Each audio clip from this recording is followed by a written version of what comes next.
V tom istom kraji boli pastieri, ktorí v noci bdeli a strážili svoje stádo.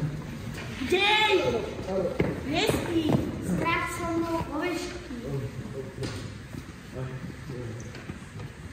Zastal pri nich Pánov anjel a ožiarila ich Pánova sláva.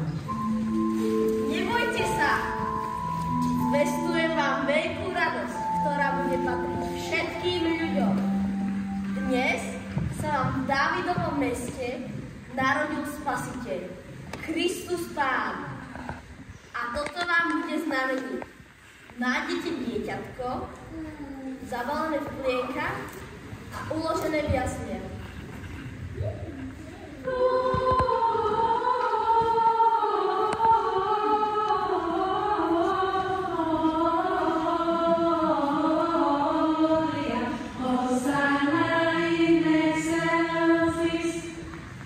To čo bolo? Ja netuším.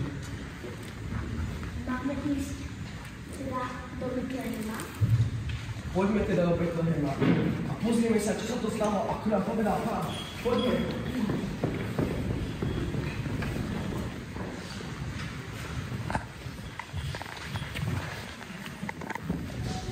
Viete, čo sa nám stalo?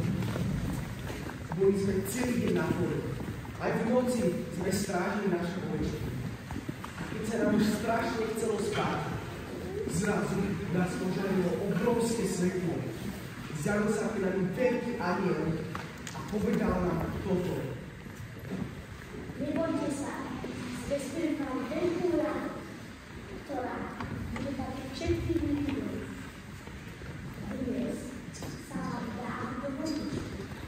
Narodil Spasiteľ, Kristus Pán.